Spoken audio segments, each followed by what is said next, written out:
Ma vision de l'OMVG est celle d'une organisation innovatrice,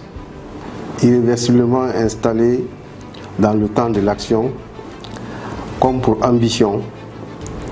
la concrétisation de l'idéal et de la vision de ses pères fondateurs et de leurs successeurs par le biais de la transformation de son espace en une véritable zone spéciale de développement économique et social, à travers la construction des infrastructures structurantes, énergétiques, agricoles, routières, de télécommunications, de santé, d'éducation, de protection et de préservation de l'environnement et de création d'emplois, et enfin, en faire un outil de référence sous-régional pour la lutte contre la pauvreté, l'exode rural et l'immigration clandestine, gaz certain d'intégration, de solidarité, de sécurité, de paix et de stabilité de ses États membres. Dans cette perspective, et suite à l'historique conférence des chefs d'État et de gouvernement de l'OMVG tenue le 29 janvier 2016 à Addis Abeba, nous avons l'honneur de vous inviter respectueusement, Monsieur le ministre, à suivre cette vidéo de quelques minutes qui résume les principales activités réalisées et projetées par l'OMVG et ses partenaires, notamment dans le cadre de son projet énergie.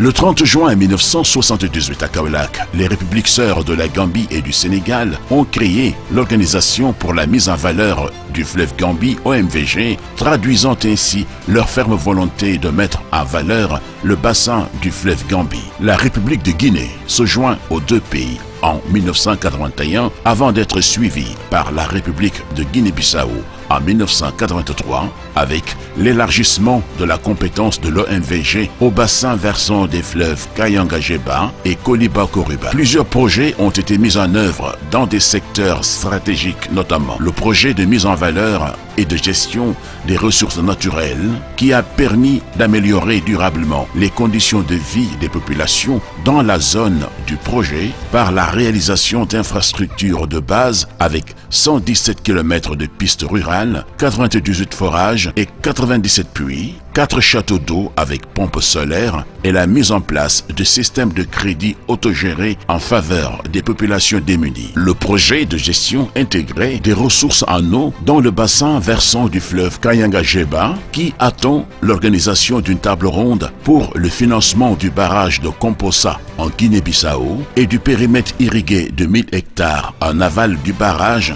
de l'aménagement des vallées de Pakour, Cynthia Banco et Kaourane et la protection des berges sur 110 km du fleuve Kayanga-Géba au Sénégal, en Guinée-Bissau et en Guinée. Et enfin, le projet énergie qui prévoit l'aménagement de sites hydroélectriques dans Sambangalou et Kaleta et une ligne d'interconnexion des réseaux de transport d'électricité des pays membres de 1677 km avec 16 postes de transformation. La République de Guinée a réalisé le barrage de Kaleta sur fonds propres et a consenti à céder 30% de l'énergie produite aux autres pays de l'OMVG. La réalisation de la ligne d'interconnexion sera accompagnée d'un vaste programme d'électrification rurale autour des postes et des lignes pour développer les PME, fixer les populations rurales et lutter ainsi contre l'exode rural et l'immigration clandestine. Le 4 février 2017 à Kaleta, le président Alpha Condé a procédé au lancement des travaux de construction de la ligne d'interconnexion de l'OMVG. Des cérémonies de lancement par pays se sont ensuite respectivement déroulées le 29 novembre 2018 à Linsan pour la Guinée, le 23 février 2019 à Soma pour la Gambie et le 4 mars 2019 à Saltinho pour la Guinée-Bissau. Toutes ces cérémonies se sont déroulées sous la présidence effective des chefs d'État de la Guinée, de la Gambie et de la Guinée-Bissau. La fin des travaux de l'interconnexion est prévue au plus tard le 31 décembre 2020. Pour l'aménagement hydroélectrique de Sambangalou, l'OMVG a signé le 8 avril 2018 un contrat phasé avec le gouvernement Vinci Construction, Andritz Hydro, pour un montant de 381 millions d'euros. L'État du Sénégal a accepté de porter le financement de la phase 1 du projet. Aujourd'hui, le projet est une réalité sur le terrain. Les chantiers des lignes et des postes ont démarré partout et font l'objet d'un suivi régulier et minutieux de la part des partenaires techniques et financiers et des autorités administratives locales qui font preuve d'un engagement sans réserve. Notons avec fierté que le projet énergie de l'OMVG s'est vu décerner le 23 novembre 2017 à Paris le trophée en or du meilleur projet énergie du continent africain en 2017,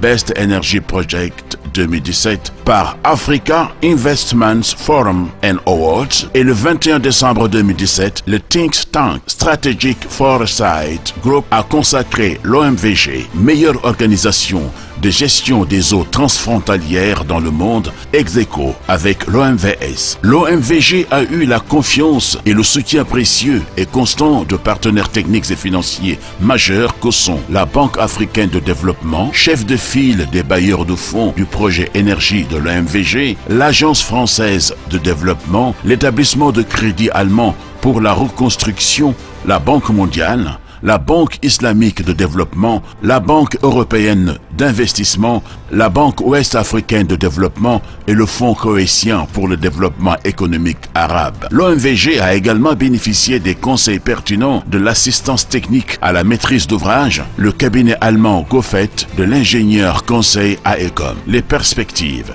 L'organisation a engagé la préparation de son projet énergie deuxième génération portant sur l'aménagement hydroélectrique de Digan 93,3 MW et de Felo-Songan 80 MW en Guinée, Saltigno, 20 MW en Guinée-Bissau et la réalisation d'une ligne de transport d'énergie de 500 km. Toujours dans la même lancée, le programme d'infrastructure routière et de développement agricole a été relancé. Pour accélérer la cadence de ces réalisations, l'OMVG explore des mécanismes de financement innovants à côté des financements classiques. Avec l'aide de la Direction du développement et de la coopération suisse et du Fonds d'équipement des Nations Unies, l'OMVG souhaite recourir aux marchés internationaux de capitaux pour le financement de son plan de développement durable intégré PDDI, qui définira ses investissements dans les 40 ans à venir. Ce dynamisme nouveau de l'OMVG découle de la décision historique prise en 2016 par le premier sommet extraordinaire des chefs d'État et de gouvernement de réformer la haute direction